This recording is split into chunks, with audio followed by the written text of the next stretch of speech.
This Todd-versation is brought to you in part by Calavo Growers, the family of fresh.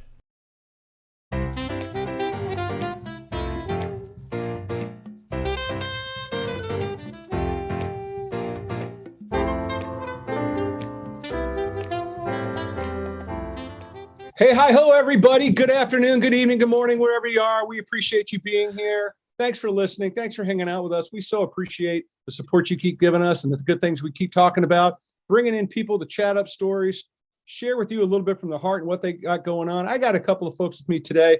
Very excited to get here. You know how much I am so grateful and appreciative of the next generations that are coming up. Folks are kicking in doors a different way than old dinosaurs like me and others have done. These two exemplify that. I am thrilled to have them here. Please welcome. Get out, park your car, start clapping your hands, do it right for everybody.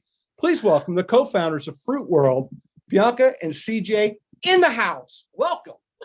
Hey guys, Thank you. Hello everyone. Thanks for having us, Todd. Thanks for having us, Todd. Oh, totally my pleasure. I'm stoked you guys are here. I'm excited about what you guys are doing. I'm excited to watch your trajectory. I pay attention to you guys that's out there. I just think it's neat. I just love to see what's going to come next for this business and for this world. And when I see you guys out there doing what you're doing, it's like, all right, we're in good hands there. I like that. That's a good play. I'm happy. Hey, so we're going to talk all about you guys. Yeah, totally, dude. We're going to talk all about what you guys are doing and what you guys are up to and some of the things that I think are really inspiring, which is why you're doing this and what you've learned and the lessons you've been taught, because that is as meaningful as whatever it is you try to sell to me, and I think as well to other people. So we're going to get into that too. Like I always do with my guests, I have 9,411,000 questions. So who knows where we get going on this, but we're going to have fun anyways and get rocking it out. So before I get rolling, just tell everybody a little bit about yourself. Bianca, I'll kick it off if you want to go first. CJ, Sure. You want to go first? I don't care, whatever. You guys pick. You guys are co-owners. You guys are simpatico. You can just fight for it. Talk at the same time. Now, you guys never probably do that. We could probably share each other's stories because, that's where we're at this point in the game. I love it. But Go ahead. Fire it up, Bianca. I'll start off. And again, thanks for having us, Todd. Excited to be here. Excited to be talking to you all. So a little bit about my background is my family's been farming in Central California for 4 generations. So I grew up in it, and really my family was, they told me, don't do this, like get out of farming. We've worked really hard so that you don't have to do this. Get out of here, go follow your passion, develop some passions, go follow those, and we support you. And so I went to the East Coast. I went to college on the East Coast. I was living in New York, had a totally unrelated first career in documentary filmmaking. And it was when I was in New York that I started feeling for sure this pull back to California, but really a pull back into agriculture. And I'm sure we'll get into more later, but I ended up going to UC Santa Cruz to their agroecology and sustainable food systems program. Oh, banana slugs. Yes, go banana slugs.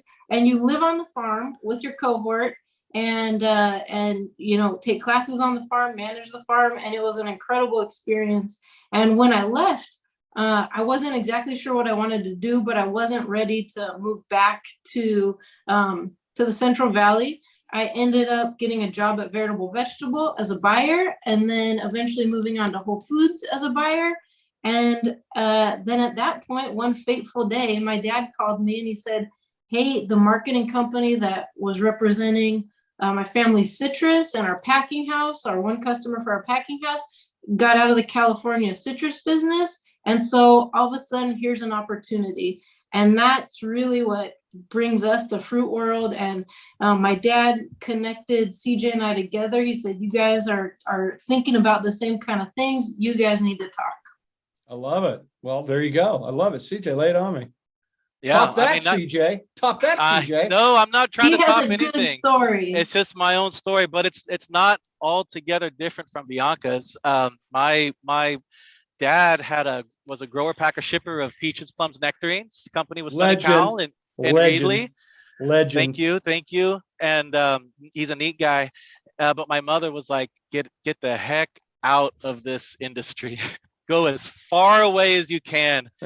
And she said, if it's here when you get back, you can always come back, but just get the hell away. Excuse my language. But so, oh yeah, sorry, Todd, you don't care. Yeah, trust me, that's going to get worse.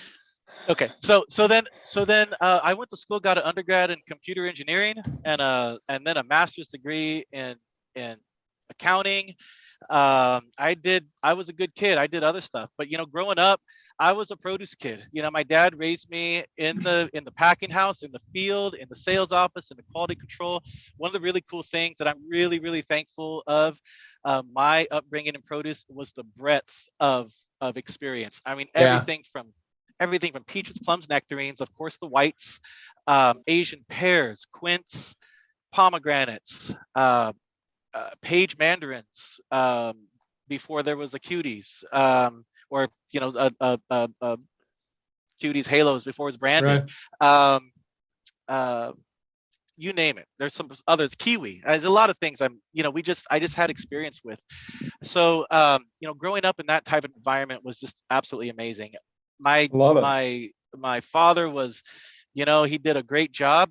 It was a really hard time for stone fruit in the 90s, early 2000s, and just had to get out. So he got out. I said, I am not going to run a packing house for someone else. I was running the packing house for 7 years prior, and I said, I do not want to run a packing house ever again. So I left and did a bunch of other stuff. And it wasn't, everyone kind of has that aha moment in life, and maybe if you're fortunate, maybe more than one. But my aha moment was my wife, and then later a friend of mine said, what the heck are you doing up here wearing a suit every day? Every time we see you talking about produce, your eyes light up. And that was my aha moment. I love it. So I was in the financial services industry, Series 7 license, managing a gentleman's account in Reedley, and he happened to have 15 acres of Fukumoto's. So I called him up and said, hey, can I lease your land? And he said, yeah, go ahead. I'll let you do it. And so I said, honey, we're moving back to Reedley, and we're going to start farming. And that's what I did. So it was hard, knocked on a lot of doors, different owners, and said, hey, can you start it out? Can I lease your land? This is who I am. Got bit by a couple dogs. I mean, really kind of grassroots door knocking. And then pretty soon the question was, can I buy your land instead of leasing it? And then got to the point where for me, I realized after a couple so-so seasons that I really need to pick up the phone and start telling my own story. And I was working with Craig, Bianca's father, and he said, hey, my daughter is at Whole Foods, and you guys need to talk, and maybe there's something there. And so that was my story to get to where we are. I love it. Well, let me expand upon it a little bit if we can. And Bianca, I'm going to come back with you some questions how you got pushed up. But you kind of, as you just indicated, you didn't start swimming at the shallow end of the pool. You went straight high dive, right? You jumped in the farming game, pack up your desk, I'm assuming you're probably still wearing a suit and tie out to the farm. Pack up your desk, you move your family, right? You go do the citrus tree thing. And, leaps of faith are an amazing experience for people, that take them, that take that risk on themselves and do. Tell me a little bit about that leap of faith moment and what that felt like. And more importantly, what you learned from it. Thanks for joining the Todd-versation. And now a word from our sponsor. Hello, this is Jesse from Superior Fresh. Check us out at www.superiorfresh.com to learn more about how we raise our Atlantic salmon without the use of hormones, antibiotics, or pesticides. Our Heart Check certified salmon boast 2 times the omega-3s of other salmon and are fed an organic and non-GMO diet. Our fish thrive in water naturally filtered by our USDA certified organic greens, which allows us to recycle 99.9% of our water. This is salmon as it should be. Order Superior Fresh salmon direct to your home by shopping with us online. And listeners of this episode can use the discount code TLC15 to receive 15% off your order. We make it easy to get the best salmon in your homes and on your plates. We've got you covered. Superior salmon equals superior taste. Shop now and use code TLC15 for 15% off through the end of the month.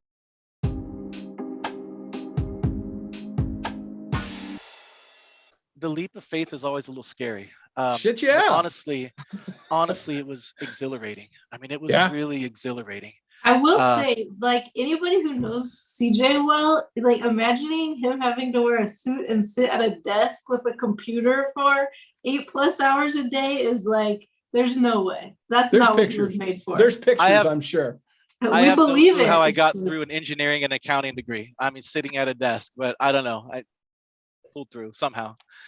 No, it was super exhilarating. I mean, besides getting bit by dogs, that wasn't fun. But it was an early time of really being unhinged from the everyday and saying, you know what, I'm the captain of my fate, the captain of my soul. Off we go. Yeah. And here we do this, and there's no looking back. So it was obviously kind of scary. And sure. one of the things I learned in produce early on was you really have to look at farming and produce as a business. And I don't care how passionate you are. And passion is super, super important, but passion alone, it's too hard a business to cut it with just straight passion. You have to be conscious of your profit and loss. You have to be conscious of your expenses. You have to figure out how you're going to market this fruit. What return are you going to get? And so, going into it and kind of having that upbringing of understanding that certainly helped. But it was the one word I could say is it was exhilarating early on. There's no two ways about it. Exhilarating. Yeah. And the thing is, I think when you do a leap of faith like that, when you get that entrepreneurial spirit, whatever it is, you kind of get to a point where it's like, well, I'm hungry for it again, right? I want, I want that. It happens. It really does. I can speak volumes to that, right? I can vouch for that. I can. Yeah, 100%. I mean, look where I'm standing right now. It's definitely, it's pretty exhilarating when you do it. Okay, Bianca, I'm throwing over to you because, you have the same type of a story, but yours is interesting too, because your dad, it's like, don't do this. Right? I mean, let's be honest. Don't do this. But talk a little bit about, if you can recall, some of his concerns or maybe his words of wisdom about it, right? And then I know you touched a little bit about the farm culture, but maybe spin that back into kind of where I'm leading for that question. Yeah. So I think it's just, farming is hard. We all know that. We've seen it. And I think like where my dad and family were coming from is that we've worked so hard to give you a way better life than previous generations. My great grandparents came over from Armenia to escape the genocide. And so I feel like every generation has built on like, we want to give the next generation a better life and better chances. And so a part of that was just like, we want you to find your joy, find the thing that you love. And we don't want you to feel like you're born into this, you have to keep going, which I think was the story is often the story, especially in the previous generations in agriculture. So really his charge to me was like, whatever you do, just, you got to love it. Like, do it with your whole heart, do it with your, just, you got to put yourself into it. And so one of the really cool things is that when I decided to come back, it was a decision I was making. Yeah. And to see how that was, it's like, it wasn't that they didn't want me to be an ag. They just wanted me to feel like it was my decision. Well, you owned it, right? You owned it, like that leap of faith. Yeah, exactly. And so seeing that it was my decision and how excited I am, it was like, okay, cool. We're, Bianca's on board. And so they've been on board 100%. And something that was really funny, when I went back to UC Santa Cruz, my dad said, he's like, okay, wait, so you're going to go pay to learn how to farm when you could come home and we would pay you to farm. I said, yeah, I guess that's. Yeah, but your dad ultimately paid both times. So let's know, come on. You ain't shit nobody. Oh, yeah. But and again, going back to what we were just saying with CJ, because the passion was in your heart, right? Because it came up out of both of you, right? It's a different perspective than somebody that was somebody was working at, Del Taco yesterday and decides to get a job in the sales office tomorrow. It's not the same thing. And I think that is that guiding beacon that, again, generationally, that is inbred in you. I mean, it is what it is. To your point, CJ, it gets into your blood. You don't know what else to do. I feel the same way. This is what I've been doing for a shit ton of years. To me, it's just like, it's so natural to think in terms of fruits and vegetables. and what that is, and Yeah. food, and why Yeah. food matters to people, and the conversations around food. So I can see where that inspiration comes from. Go ahead. Yeah, and I think you bring up a really good point, and Bianca hit the nail on the head. It's a decision, and I think oftentimes what we see is the next generation in farming don't venture out.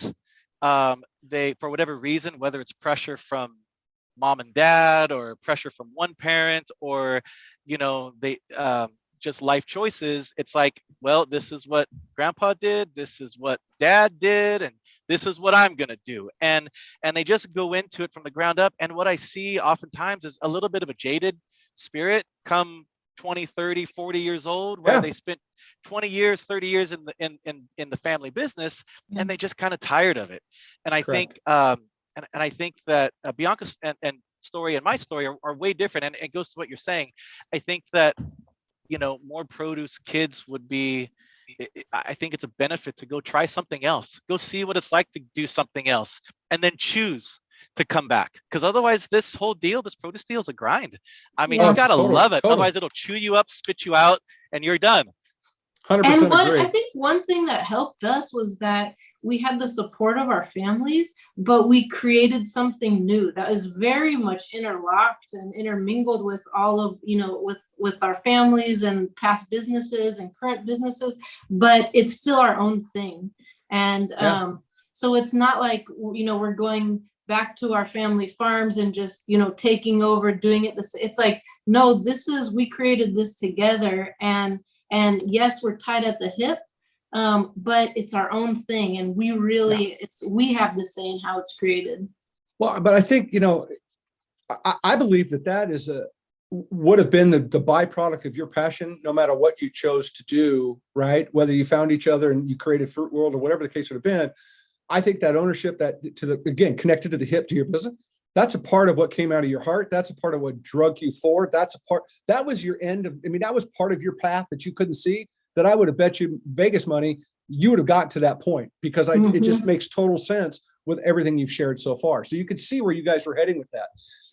Something that I think is really interesting is, and Bianca, you threw this out at me and kind of went back and forth a little bit. It's like, you're a young company with generations of history. And I think that's such a powerful statement. Yep.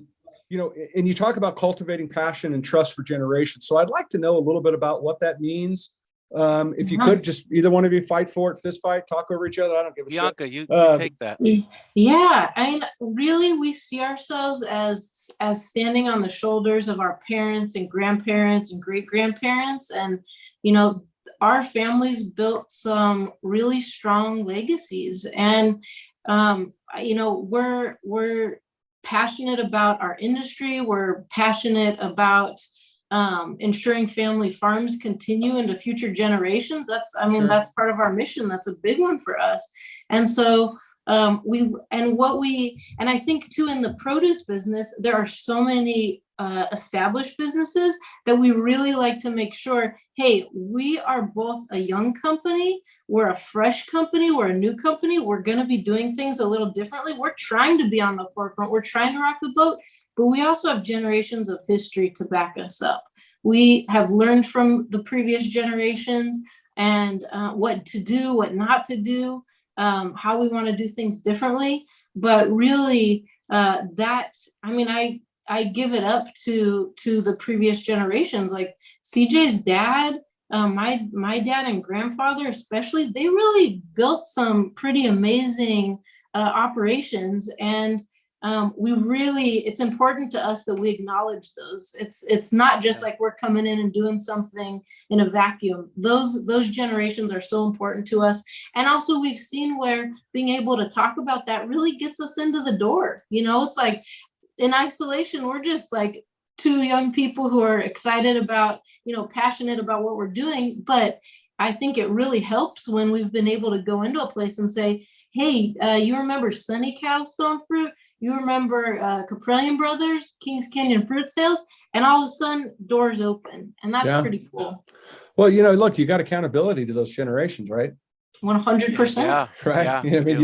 you're still going, you're going over the house on Sunday looking, mom and dad in the face. It's like, yeah, you can't bullshit. Right. And you can't, but neither one of you could have bullshit your parents, right? They've been down the trail way too long. Oh man, I've No, said that so many times. I'm Yeah. like, why we have to get good returns, because then I have to go like have dinner with my dad and he's grilling me, and I have to be Yeah. able to, say I'm doing everything I can. I love it. I love it. Well, how many generations are a part of Fruit World now? Is there a couple? We've got, farming wise, we come, I'm 3 generations of farmers. Wow. Yeah. A 3rd generation farmer, and Bianca's 4th generation. Wow. So That's it's impressive.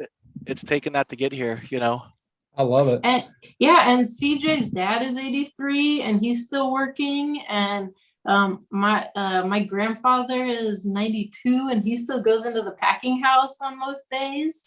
And my dad, aunts and uncles are still involved. It's still very much, we have a lot of family involvement. I asked my dad once, are you I knew the answer, but I teed it up for him. I said, hey, are you gonna slow down? What are you thinking?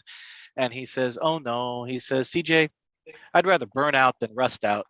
And I thought that was pretty good. I said, okay, Dad, I get it. Yeah. That's old school. Yeah. That's old school. I love it. So that's really, really going. great. Well, the deal that you guys have doesn't stop, right? I mean, you guys, it's a roller coaster ride because you have stuff in, you've got seasonal stuff. I mean, you guys just continue to rock and roll. Yeah. So do you think dealing with that, right? Right. What do you think some of the best advice you've received from any part of your generational history about dealing with produce chaos and what it is and the ebb and flow? Because look, it could start raining. It's not going to, but it could start raining tomorrow, right? And who knows? I wish. Yeah, no shit. Yeah. Yeah. So how do you deal with that? I mean, what taught you? What lessons were you given?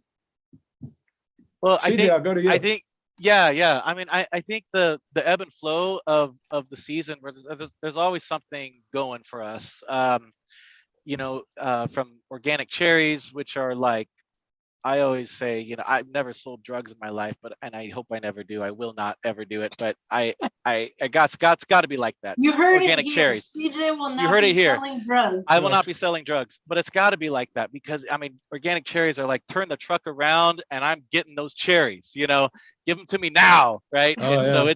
so those are pretty wild.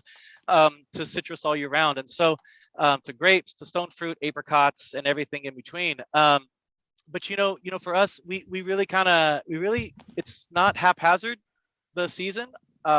Maybe for some on the outside looking in, at our sheet, it's like, hey, what are you guys really doing? But for us, it was real simple. It was always about aligning ourselves with the very best growers, both on the way they farm and the flavor and the personality. Real simple. And then making sure that also fit with customers. But what we found is if the flavor is there and the personality is there, the flexibility is there, and if that's, and the quality is there, then it's a shoe in for the customers as well. There's a home for it. And so there was a bit of a procurement process in how, from January to December, all that we do. As far as the chaos goes, I don't know, Todd. Grew up with it. I deal with it. Let me just take a quick step back and say, to give a little bit of a picture of what commodities we deal with. So primarily citrus, primarily organic citrus. And then, and that's kind of, so the California winter citrus season is our backbone. And that's really because that's what my family grows. That's what CJ and his family grow. And so that's where we started. And then CJ has some specialty grapes, which really kind of gave us the idea for our specialty grape program. And then we have a little bit of stone fruit, a little bit of some other odds and ends, but I would say it's really anchored by the organic citrus, and then some conventional mandarins are the only non-organic things we have. And then you have the specialty grape program, and then a little bit of stone fruit and some other things. But it's chaos, and all your commodities. Totally. Your commodities are like light switches. They flip on. You're off to the races every day. We're totally off to the races. Yeah. I mean, it's like flying an airplane, right? It's like it's really easy to fly an airplane when you're 30,000 feet under, in the sky, but the takeoff and the landing is hard. And so when we have, buddy. One commodity landing and the other one taking off, Exactly. that's when it's like, I love it. I absolutely love it. Well, you guys have a deal too that's a legendary one. Is the Masimoto deal that you guys have had. It's been around for, I'm going to guess 50 years, maybe. Yeah. A lot of respect probably for the more Masimoto at this family. point. Maybe probably more, because I can remember that deal back in the day. Because it's 3 generations. Back in the day when we had just rotary phones. I mean, that deal's fantastic. But and the reason I bring that up, and it leads me into kind of where I want to head next, is that you have a program that you scale around buyer's value proposition. Taking the position that some things are worth more, and then you have options to fit almost anybody's strategy, which to me is something I think we need more of in a conversation these days. Valuing what who a grower is, what they grow, the uniqueness of the varieties, the growing styles. Again, to me, is just a brilliant go-to-market strategy for your growers, because you're just not a box any longer, right? You're to your point you brought up earlier. You're a person, you're a story, you're a generation, you've got history, you've got this. And I think it's just really, really brilliant the way you look at that program. And I'd like to both of you to kind of chime in on this, if you wouldn't mind. Tell me a little bit why this matters to you to do that. But also, too, can you give us some reflection on some of the things maybe your growers have come back with because of this program? Because you think of somebody like a Masimoto deal, this legacy play that, to your point, CJ, it's just like, it's unbelievable what gets produced. I just think it's just so valuable that we recognize some of this. And I just think it's commendable what you guys are doing. So sorry, I rambled a little bit there, but if you wouldn't mind, just why does it matter? Why did it matter? And tell a little bit about it. I can kick it off. Go, kick it off. Fight for it. I honestly, Todd, I don't think it's that. I don't know. I really don't think it's that brilliant. I think that's what should be done. I mean, it's really, you got to listen to your growers. You got to understand what they have, and maybe that's the issue. I mean, maybe a lot of marketers like ourselves don't really get their hands into the field and really see what the growers have. Maybe they think an orange is an orange, but an orange is not an orange. Depends on how it's grown. It depends on what kind of pest pressure they might have. I mean, there's a lot of nuances in this deal that maybe that's the issue. But to me, it's just about understanding what the fruit is, and that changes from every season, and understanding it early, and then really talking with the customer about what they need, what they want, what they can't. We would rather talk with the customer and understand what the issues could be, so we know how to avoid them, instead of, we're sending you a widget, because we all know produce is not a widget. And so it's really a matter of just understanding what the grower has and finding the right place for the right fruit, because there's no bad fruit.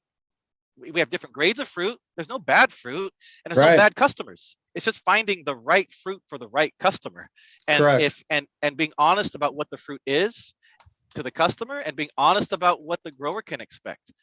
And to me, I appreciate you saying it's brilliant, but I don't think it's that brilliant. It's just what should. It's good I'm business. not going to give you another compliment. You're out. I'm giving all my compliments to Bianca. You're out. I'll take the compliment. Yeah, exactly. No, I do think that, coming from the buying side, especially, what I found was often it's like I would work with people who just really wanted to make a sale.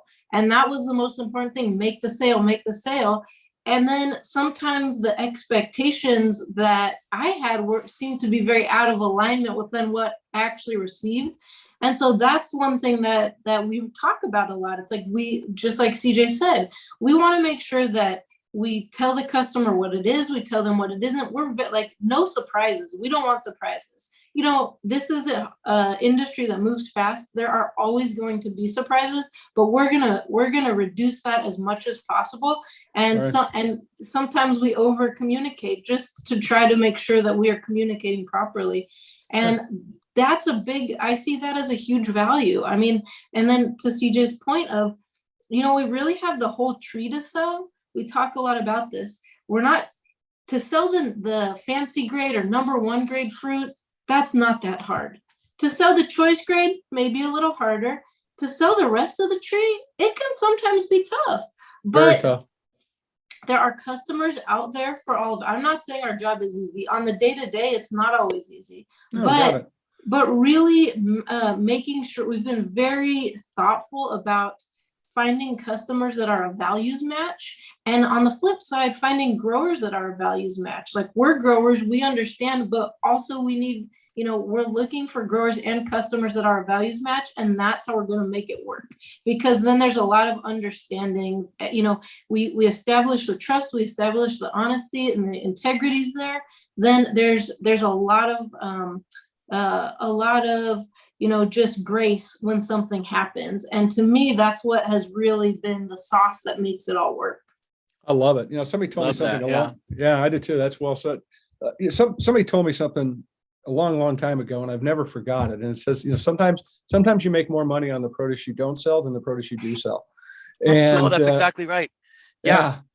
And I think, and I think that it's just interesting to see, and I think it has to do with your upbringing, your past, your vision that's much broader than probably most coming into this in a lot of ways. And I just think that it shows a breadth of wisdom that I think is really refreshing out there. And that to your point, it's easy. I always say it's no big deal to go in and drop a market from 15 to 5 and sell out, right? Anybody in the cubicle can go do that. The trick is when the market's at 15, you get 15 or you push it to 16. That's where the magic happens. Yeah. But to be able to go back and reflect a little bit and to take all of it in like you're doing, and then find a way to make it work during those different scales of buyers and who it is, and have those conversations.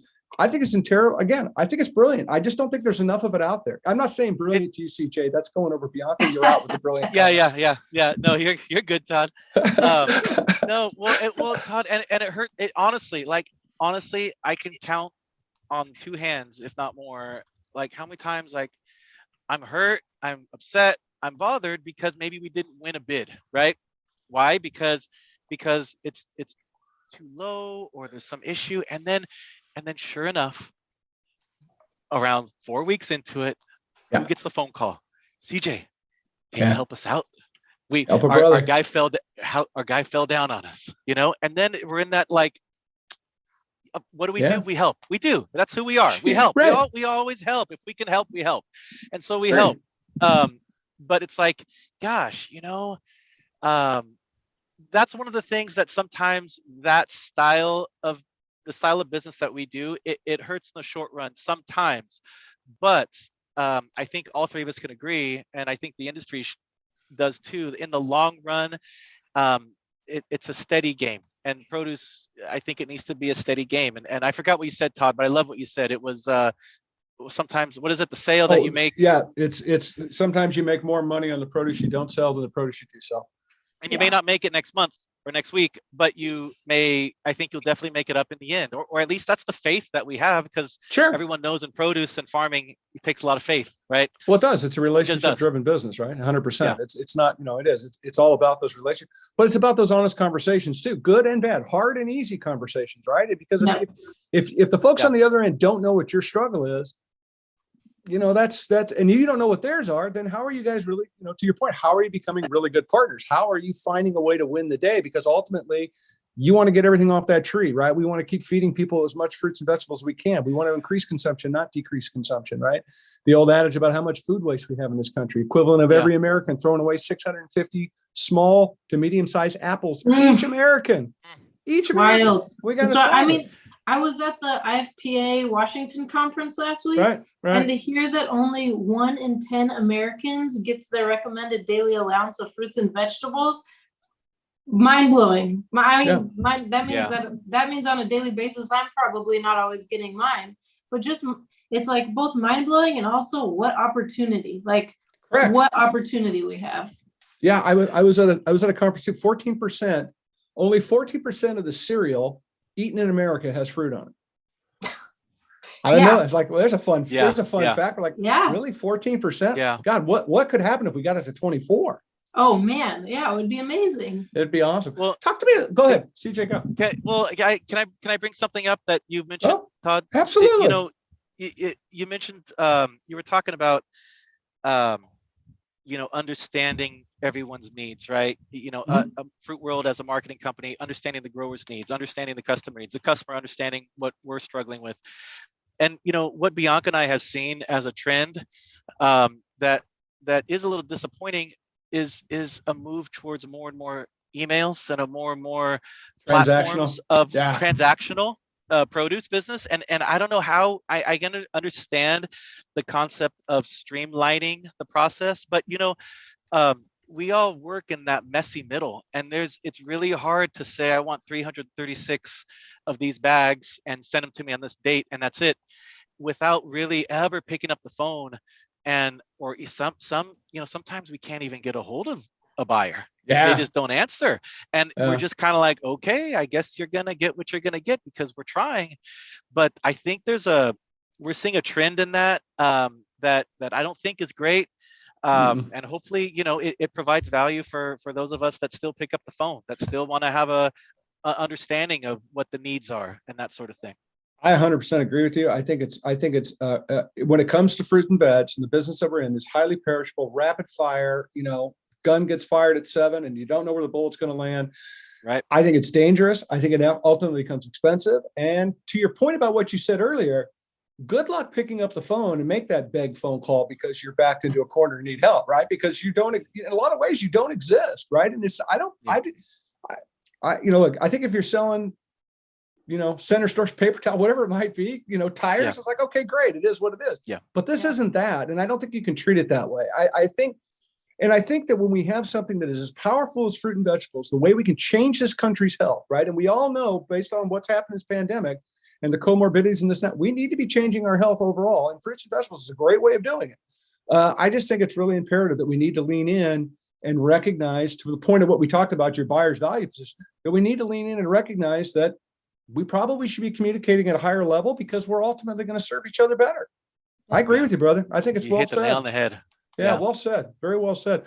Talk to me a little bit about, if we can, how your upbringing taught you about quality, right? Because I know you guys were in the packing shed. I get all that, right? But that's something that can very easily be, it's good enough, right? It's and I don't think that's the way you guys react. You guys take a pretty hard look at that and are pretty diligent. So do you feel like you had a little bit of a head start when it came to that? And you feel like it's a big important part of your model? Oh, definitely. Yeah, for sure. So I remember when we started and my grandfather said, he was like, Bianca, so I've worked a long time and I've worked really hard to make the Kaprielian family name stand for honesty and integrity and really mean something. So don't you go messing it up. And I was like, oh, okay. No pressure. Thanks, I wasn't planning to, but thanks for putting on that extra pressure. So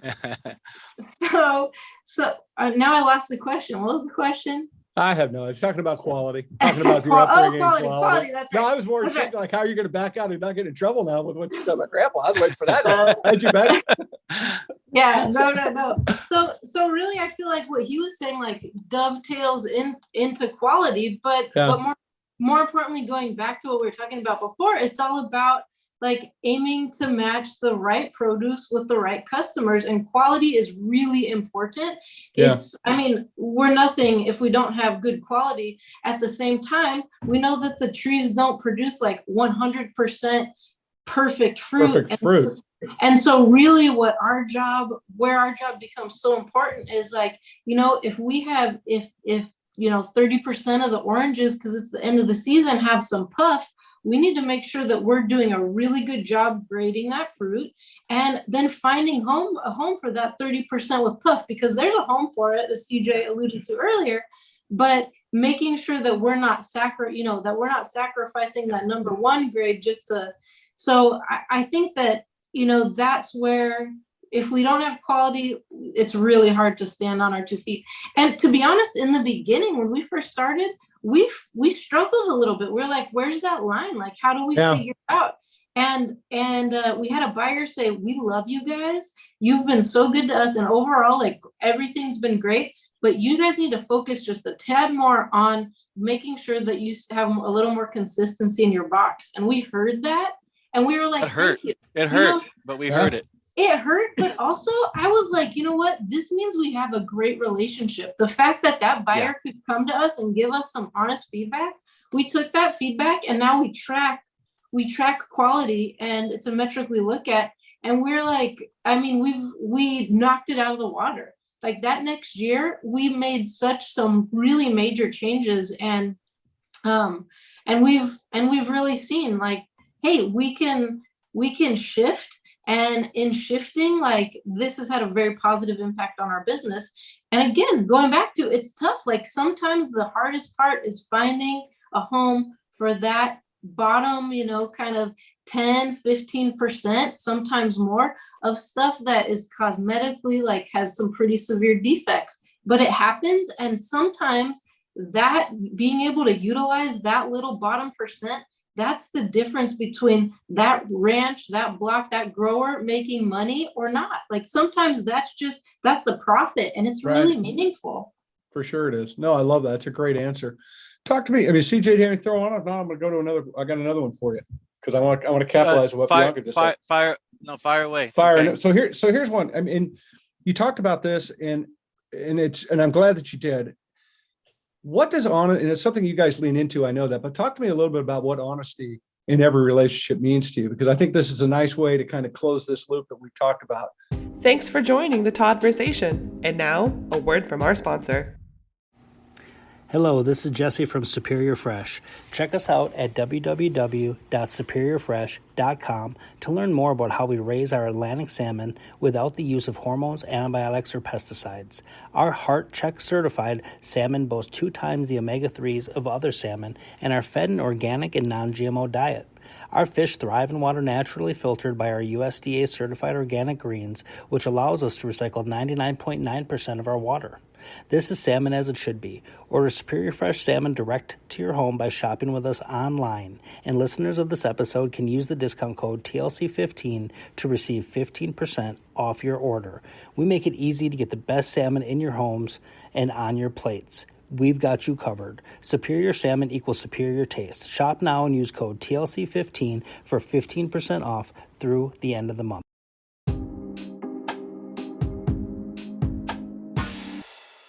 I think that it's hard to expand on that because the statement is a very strong statement. It's powerful. Honesty in every relationship, and that's not to be redundant, but Todd, I mean that's what it is. I mean it's honesty in every relationship, and along those lines, and then going back to Bianca's story, I can tie the two together. That customer that told us, "Hey, you really need to work on quality." The next year we did hit it out of the ballpark, but we sold less fruit to them. And it was a hard decision, right? Because it was like they wanted to give us more POs, but it came to us saying, no, this is what we can do, and target that quality. And we did knock at the ballpark.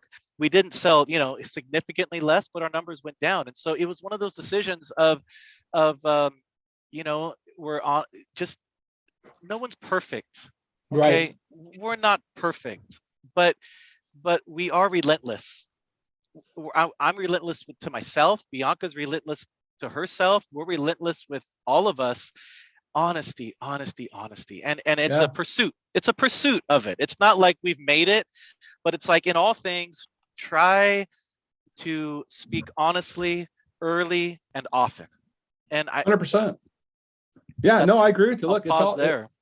No, dude, it's a drop the Sharpie right there. I mean, it's very important that you have that level of conversation. I mean, I believe it. It's the way I've done it my entire life. It's like, just, nobody wants to hear bad things, but sometimes you got to have those honest conversations in order to get to a good place. Right. 100%. It is what it is. So I think, I think it's better to have them early. It's better to have them early. We try to have them early. It's like with growers, we have them early. Well, customers too. Yeah, I work with pretty closely with all of our growers, and growers are funny. I myself included, and my family included. If you get quote unquote double cross a grower as a marketing company or an entity, you can be out for life. And then their kids are like, yeah, dad didn't like that, those guys, those people, I'm not dealing with them either. Oh, grandpa didn't like those guys. I'm never dealing with. You're out for generations. 100%. And so, we're all the produce business. We're all big kids. We all understand that it's rough. So let's talk about the junk. Let's talk about the tough things. Let's talk about what will we do when, it hits the fan. What will you do? How will we handle that? How do you want us to communicate with you? Do you want us to stop? Because that's what we'll do. And just we open that conversation up early, and it's better than taking a gamble and a guess, and then at the end, the whole thing blows up. 100% agree. Bianca, want to add to that? Oh, I just again, from my experience on the buying side, it's like I wanted to be the one making the decisions for myself as a buyer. And so when the grower didn't allow me to be a part of that decision-making process, that's when it all, kind of went to hell. And so that's one thing that was very important to me when we started Fruit World. And it's like, we need to have that trust that, we need the customers to trust that we are going to bring something to them and not say, hey, we had to prorate you, so we just made some decisions. It's like, no, we need to talk to that customer and say, hey, when we get in, if it's inevitable, at some point, we're going to get into the situation where we might have to prorate. We do our best to avoid it, but it happens. And so what do you want? Do you want us to make that decision? Do you want to make that decision? How do you want us to think about it when we're making these decisions? Talk about that, get it all out there. And then, when it happens, we know what to do. We know, hey, you want us to call you and you want to make that? Great. That's perfect. That's what we're going to do. And that really has helped our relationships tremendously. I love it. CJ, really fast question as we wind down a little bit. Talk to me a little bit about how everybody's freaking out about water. I mean, it's real. So we, we have growers across the state. It depends on the area in California. So some areas in California are hit much worse than others. Central, the coastal areas and some of the South Valley areas are getting pretty dicey, and things are really rough right now.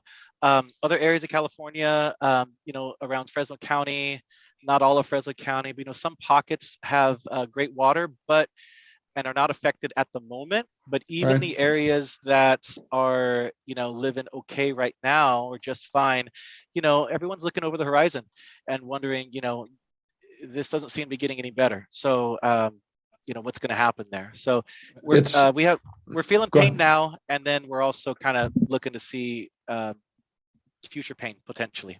It's a very messy subject, and it's mind blowing to me that our infrastructure is this screwed up when it comes to water, and that we haven't done anything. We've got money. We got money that's been voted on that just they haven't even spent. We can't even dig up go to Home Depot and buy a shovel. Just do show somebody you're doing something, because we're going to be, and if you take a look too, that, if we had the infrastructure based upon the rainfall that we get and the snowpack that we get, if we actually had something that was working, we would be okay. We wouldn't be in this predicament that we are in now. And some of the fixes they have, I look at some of these communities here in the valley that wells run dry in these towns, and they're putting in bottled water, these rural areas. And the solution is to have it fixed by 2040. It's like, gee, many Christmas, that's a big runway between now and 2040. It's a big problem. Go ahead. I think I heard someone, maybe this is a saying, and I had just heard it for the first time, but whiskey is for drinking and water is for fighting over.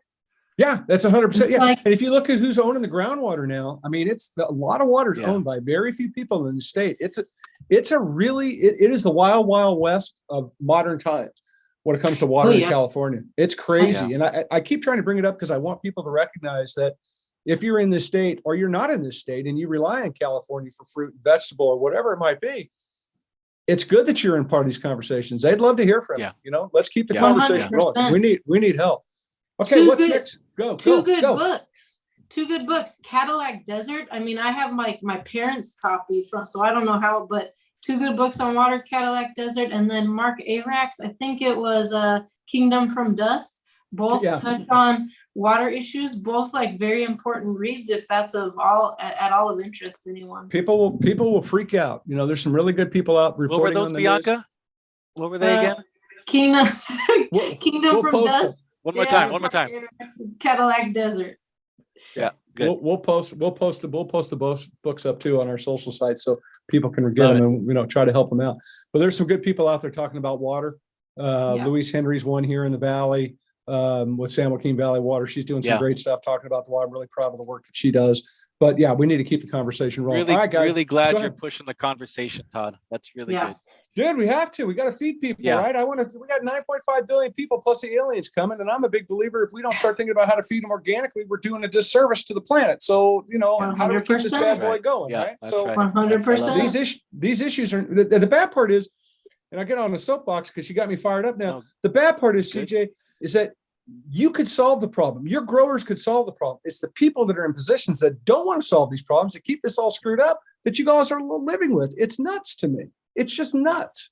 I'd be fine with brown lawns in Beverly Hills and peaches coming off a tree in Delano. I'd be totally great with that. But we're not at that point. But we're gonna get to that point, or we're gonna have to start making changes.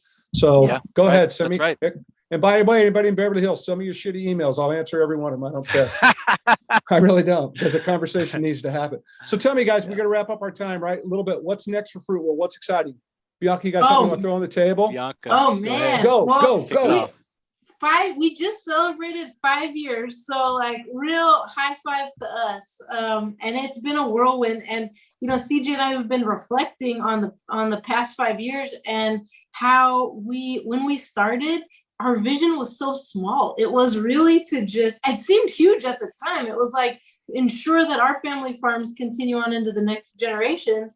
And then quickly it was like, oh, we can help other family farms. And there's being our story, people really latch on. They want to be working with family farms and farms that have a story. And we don't want to lose the thing that I'm calling the special sauce in our industry, which is a lot of small, medium-sized family growers of all sizes. But, the folks who are experimenting and doing the fun stuff and have the stories, and we don't want to lose that. And so what's next for Fruit World? CJ will add a little bit onto this, but it's we're looking to grow. We grew very quickly in our first 5 years. We're slowing down. We want to have some steady, controlled, smart growth moving forward, but we are looking at being in this for the long haul. And I'm really excited about the next 5, 10, 15 years. It's I'm excited. I love it. Good. CJ, put a cherry on that for us. The one really cool thing that we're both really proud of is, we're still doing regular business with the very, very first customer that we've ever had. And we're still working with the very first grower that we ever had. And, so that's something we're really proud of. And, looking forward, we're really looking at ways to serve others. There's a phrase that says leaders eat last, right? And it's kind of like, how do we serve our growers? How do we look for ways to serve our growers? How do we ask and search and listen for ways to serve our customers? And where those two come together is where we want to focus. And, let's just keep doing the same thing. And I think the rest will take care of itself.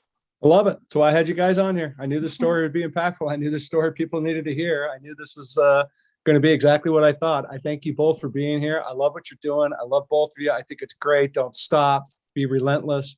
Keep it going. Love people all the way through it. And I'm telling you, the world's going to love you back. It's so important.